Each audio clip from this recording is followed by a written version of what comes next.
pessoal, este programa vai ao ar todas as terças-feiras às 22 horas, nas quartas-feiras às 19 horas e nas quintas às 16 horas pela Nova TV Com Sorocaba, canal 7 da NET. Agora, na TV Votorantim, canal 6 da NET e 3 pela Supermídia, é transmitido nas sextas-feiras, às 21 horas e nos domingos, às 16 horas. Não esqueça. Bom, você está sabendo que desde o nosso primeiro programa Reflexão sobre a Vida, nós perguntamos: serei eu uma alma imortal, como nos informaram as autoridades espiritualistas?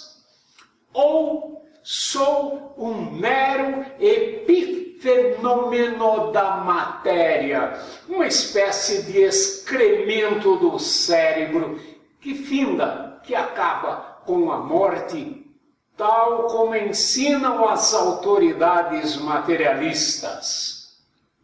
Olha, você sabe que foi por querer saber a verdade sobre esse assunto que buscamos raciocinar por nossa própria conta e riscos e com a maior liberdade possível.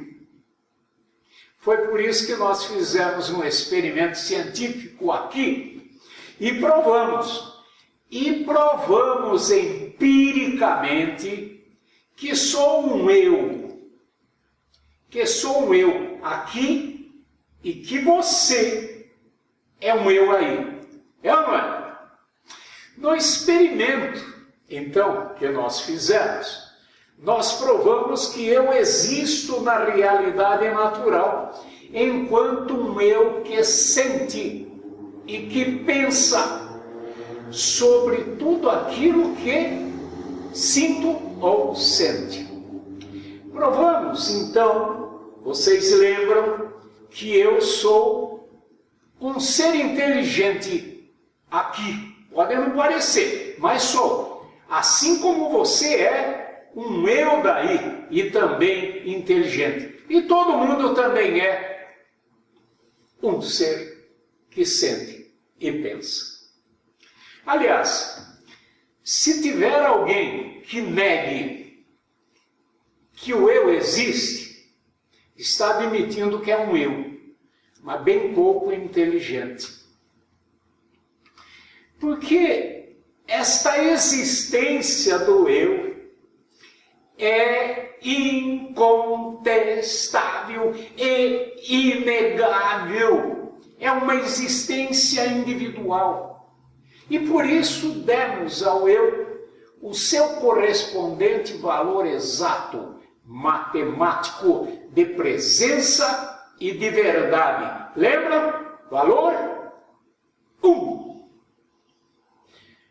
O eu existe na realidade, sentindo e pensando sobre as coisas do mundo e, por isso, aprendendo sobre o mundo. E se não existisse, preste atenção, se não existisse nenhum eu, não haveria ninguém para sentir e pensar o mundo. Logo, o mundo não existiria para ninguém, correto? Então, meu amigo, minha amiga, aprender, saber ou conhecer sobre o que existe é o telos, a finalidade aristotélica, ou, se você preferir, a função fatal que a natureza legou ao eu daqui, ao eu daí e a todos os eus.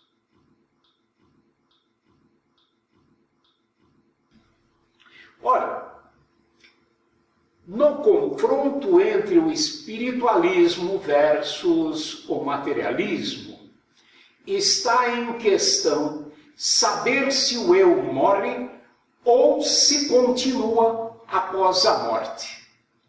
O eu, nós já sabemos que existe de verdade, porque o experimentamos pessoalmente em seu modo de ser, que é sentindo e pensando.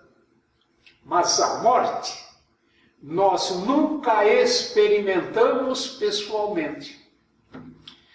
Por isso, no último programa, fomos pesquisar para verificar se existe alguém que já experimentou a morte e que pudesse nos informar como ela é. Ou seja, quisemos saber se algum eu a experimentou em pessoa.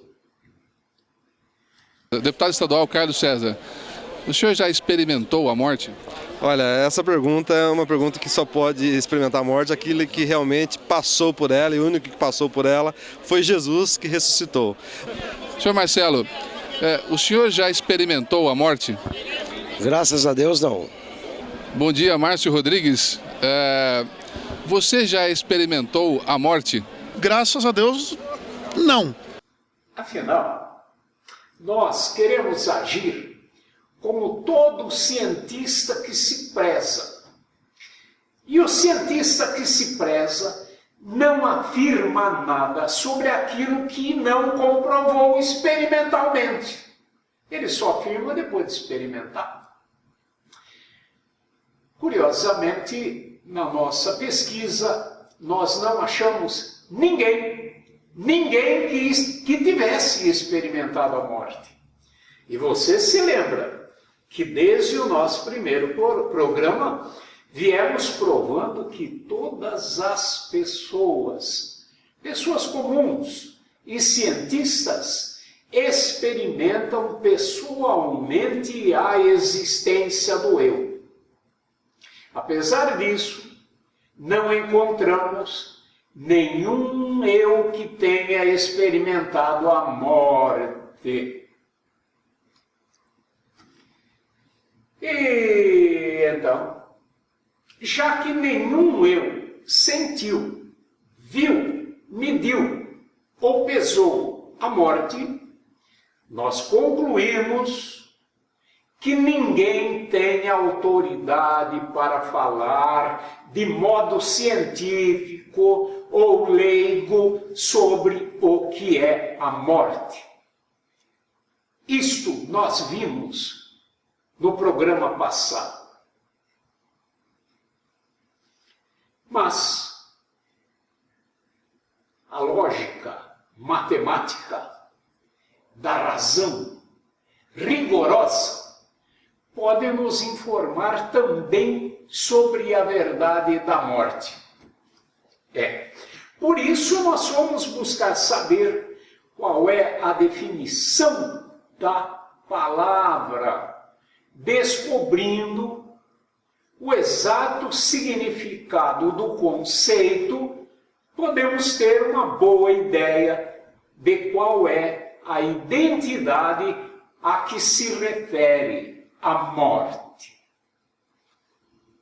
Então, veja bem, se nós nunca tivéssemos visto um jacaré, isso por exemplo, e alguém descrevesse-o para nós como um lagarto enorme que vive nas águas dos rios, tendo protuberâncias no dorso, uma boca enorme, cheia de dentes, etc., saberíamos o que procurar e onde. Nós teríamos, então, uma definição, uma descrição. Iríamos procurar o bicho e certamente não o reconheceríamos quando nós víssemos uma galinha, um porco, um cavalo, gato. Por quê? Porque há muita diferença entre aquilo que foi descrito para nós e aquilo que nós estamos vendo. Ou seja, não bate com a descrição.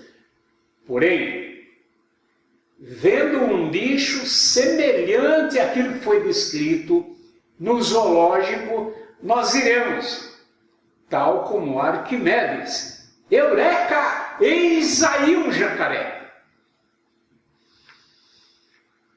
Perguntamos então por aí, para ver se acontecia o mesmo que aconteceu com o jacaré, sobre o significado da palavra morte. Vejam bem, morte é um significante. Morte é um significante. O significante eu expliquei de outras vezes, que se trata de uma produção sonora, escrita, com fumaça, com sinais materiais, possíveis de serem vistos. Então, a palavra significante é audível. Morte. E o significado? O significado qual é? Nós precisamos de uma definição do que seja a morte. E o que foi que nós encontramos? Nós encontramos que a morte é o fim da vida ou das atividades vitais. Ora bolas, não dá para sairmos por aí procurando o fim. Pois o fim não dá para experimentar. Talvez tenha sido por isso que ninguém experimentou a morte. Nós só podemos experimentar aquilo que existe. O eu existe, por isso nós o experimentamos. E experimentamos o eu a todo momento, por isso nós demos o valor matemático para o eu de presença, de um. Mas a morte, como eu disse no programa passado, a morte é como o fim da picada. Quero dizer, a morte tem o significado de ausência de algo inexistente. Portanto, o seu valor correspondente na matemática é zero. Bem redondinho. Vamos entender melhor isso que eu acabei de falar. Imagine que você foi fazer um safari na África e está andando por uma mata cerrada, cheia de espinhos.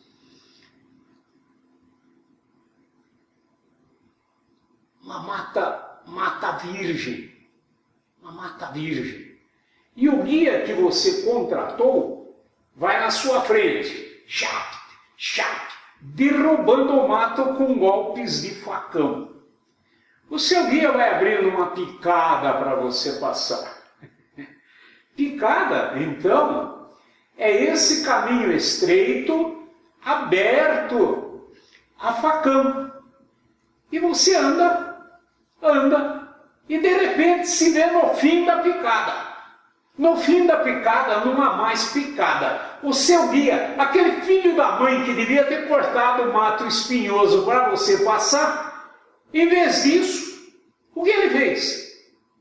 Abandonou-o e se mandou por outro lado, persuadido que deveria aderir ao protesto por melhores ganhos que a sua categoria estava realizando lá na cidade.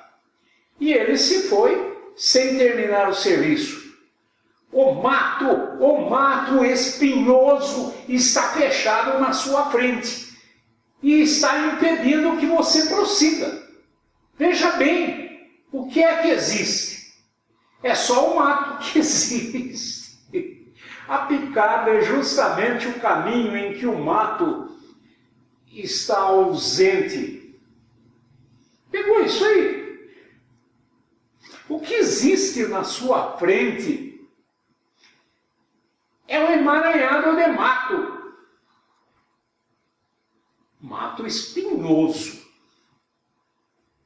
Que você pode experimentar. O mato e o espinho você pode experimentar. Por quê? São coisas reais que existem.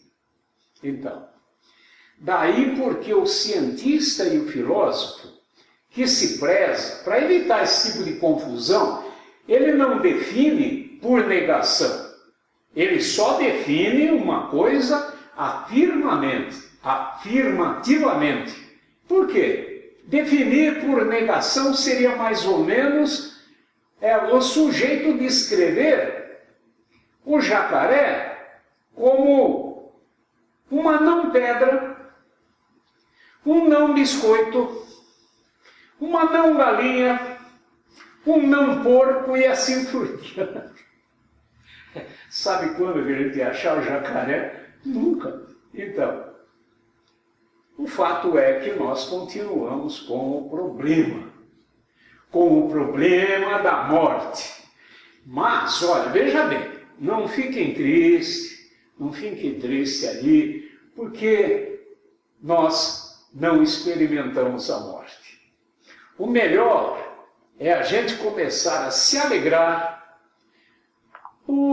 pela oportunidade de aprender que nós só podemos experimentar aquilo que existe para o nosso sentir, como as dores, os efeitos decorrentes da parada cardíaca, da falta de ar nos pulmões, do impacto que esmaga o crânio, etc. Eu não estou sendo tétrico, estou só falando aquilo que nós já mencionamos no nosso programa passado, quando nós dissemos que ninguém morre de morte. Morre-se dessas coisas que eu acabei de falar. Sem esmorecimento, porque a nossa impossibilidade de experimentar a morte não é por uma deficiência de nossa inteligência. Afinal, ninguém, em tempo e espaço algum do mundo, o filósofo mais genial, o cientista mais genial, também não a experimentou. Porque, conforme a definição corrente, a morte é a ausência, é o fim. Portanto, nunca houve nada para experimentar. É chato. É chato. Mas nós, eu e você aí, somos estudantes diligentes, insistentes e esforçados. E se não podemos experimentar diretamente o nada da morte, o vazio da morte, nem encontrar coerência lógica nessa sua definição, nós podemos, em compensação, experimentar o que existe. Podemos, por nossa própria conta e riscos, experimentar também, cientificamente, empiricamente, com os nossos sentidos, a coisa que finda, a coisa que termina com a morte, e que, segundo dizem, é a vida. Não é mesmo? Estamos aqui com o senhor João. Senhor João, o senhor sente ou experimenta a vida? Sim, experimento. De que forma? Passeando, né, me tratando saúde, andando atrás das coisas boas da vida, né? Paulo, você sente ou experimenta a vida? Sim, sinto sim. Aproveito a vida da melhor forma possível, pelo menos tento. De que forma? fazendo isso que eu estou fazendo agora, andando com a minha esposa, aproveitando tomar um ar livre, esquecendo um pouco o trabalho. Maria Silvia, você sente ou experimenta a vida? Eu sinto e experimento a vida. Em vários momentos, acho, né? Nos momentos, assim, com a natureza, que eu acho que é uma coisa maravilhosa, é uma bênção de Deus. O parque tem essa coisa da natureza, do verde, né? Do vento, mas... Guilherme, você sente ou experimenta a vida? Acho que sim. Acredito que sim. Não sei o que responder, não sei o que falar. De que forma? Eu tento aproveitar todas as oportunidades que surgem. Eu faço sempre uma reflexão sobre as coisas que estão acontecendo em volta e como isso vamos dizer, pode acrescentar alguma coisa na minha vida. Então, olha que legal.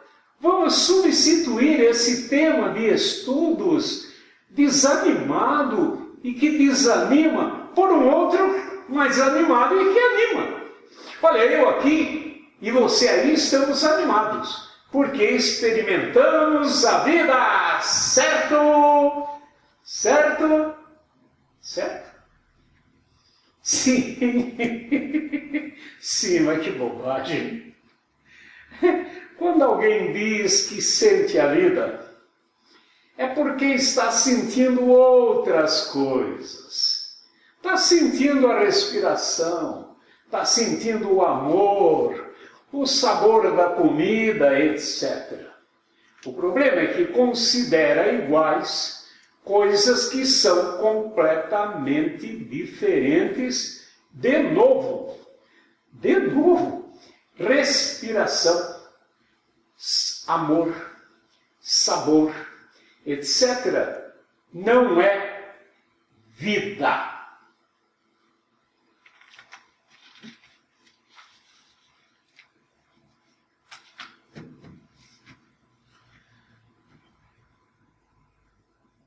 O que estamos experimentando, nesse caso, é o mesmo tipo de engano que nos leva a confundir o nome que nos deram no batismo,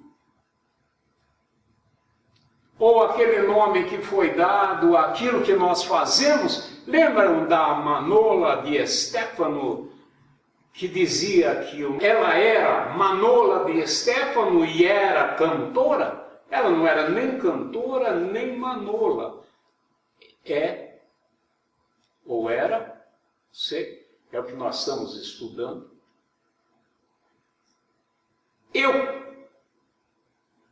Era, porque lembra, os canibais comeram ela.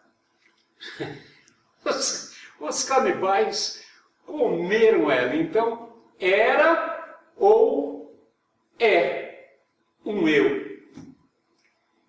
E não o nome Manola, nem o nome daquilo que ela fazia, cantora. O senhor poderia dizer quem é você? Reginaldo Gomes Barbosa. Eu sou a Larissa. Jefferson Luiz Vieira. Sou mecânico. Alice, sou Alice. Eu sou José Carlos Verducci.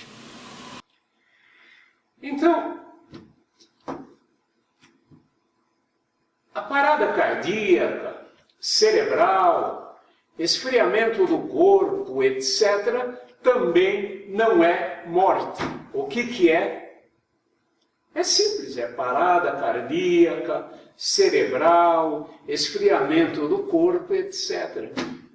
Se você ainda não entendeu, eu repito, olha, eu sei que é um pouco difícil, porém esse encadeamento, mas eu vou repetir.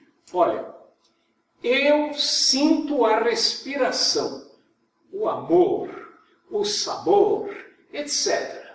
Mas não sinto nenhuma vida. Experimentamos a vida? Conseguimos ver, apalpar, cheirar, morder a vida? Não. Você Já viu uma vida correndo para atravessar a rua?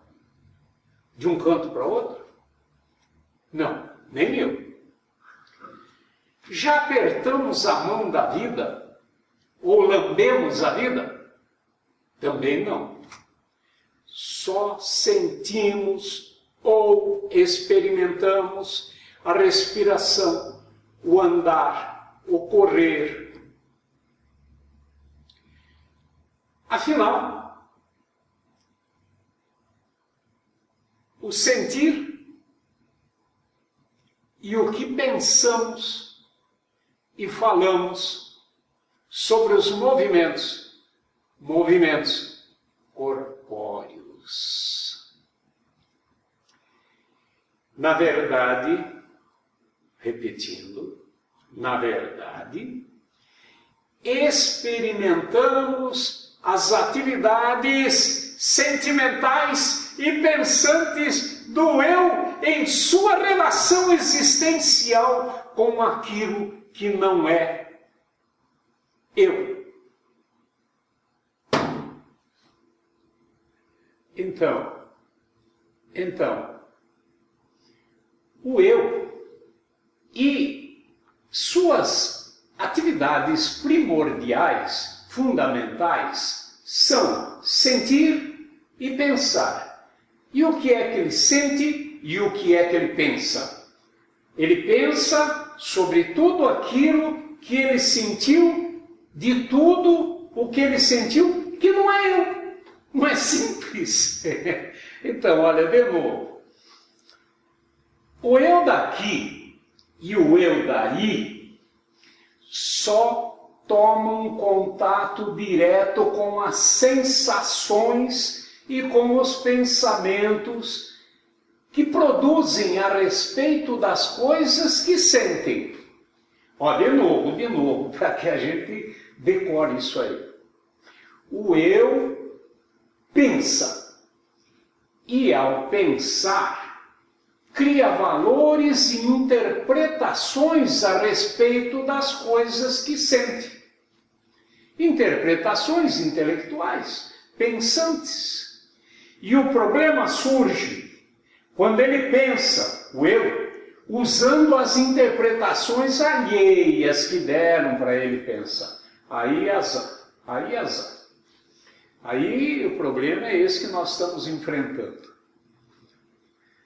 Mas, ao menos por alguns instantes, seria bom se adotássemos a humildade sábia que raramente demonstramos ter. Normalmente nós temos muita certeza. E com a humildade sábia, nós poderemos reconhecer honestamente que, além do fato de nunca termos experimentado a morte, também nunca experimentamos a vida. Chato de novo, né? Mas o que nós sabemos sobre a morte e a vida é apenas o que nos ensinaram aquelas pessoas que também nunca experimentaram essas coisas. A palavra vida é um significante que evoca como significado uma abstração. Que é abstração? Abstração é um recurso extraordinário da capacidade cognitiva humana. A abstração é como aquele facão que afasta, que separa do fenômeno que é singular, único, particular, que fere os nossos sentidos e que é experimentado como mato espinhoso e existente. Separa.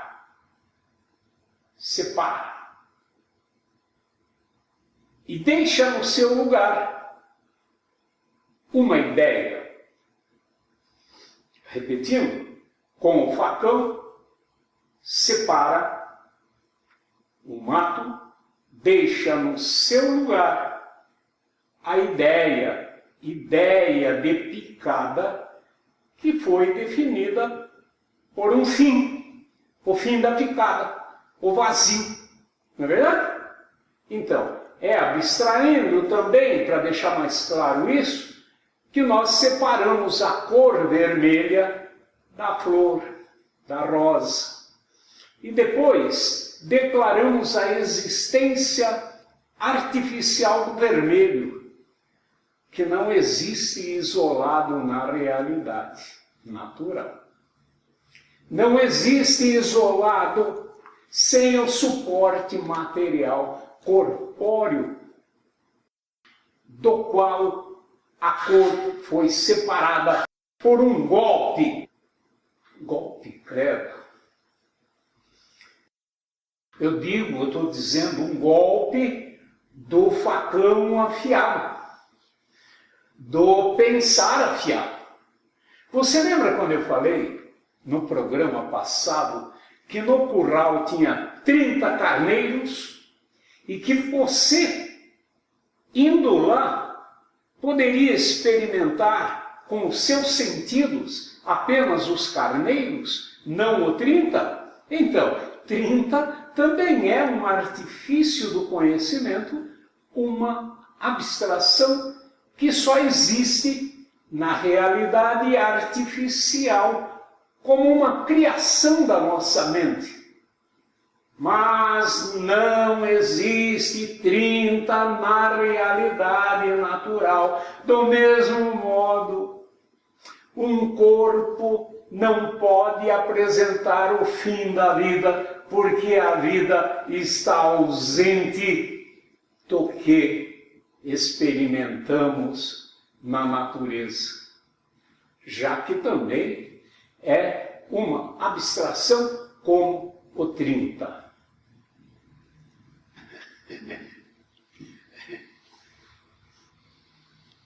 É claro que você, sendo livre, você pode insistir em acreditar que viu um morto, ou então um vivo. Mas eu insisto em denunciar uma reprodução de confusões, de tapeações, pois o que você viu verdadeiramente ou experimentou com os sentidos foi tão somente um corpo que ora apresentou algumas atividades e ora não. Foi só mais um corpo que você viu, apalpou, lambeu, etc. E que passou por uma transformação fenomenal. Repito, passou por uma transformação fenomênica, que alguém disse que é a morte. O que existe realmente e de verdade é uma transformação fenomênica. E o resto é cascata, ou a repetição impensada. Eu disse que o que existe é uma transformação fenomênica e o resto é uma cascata ou uma repetição impensada de uma programação fantástica, digna dos mais ferrenhos crentes em produtos artificiais da linguagem. Essa transformação natural ficará mais esclarecida no próximo programa da série, no qual estaremos fazendo uma literal reflexão sobre a vida. Por enquanto, muito obrigado pela atenção e até lá!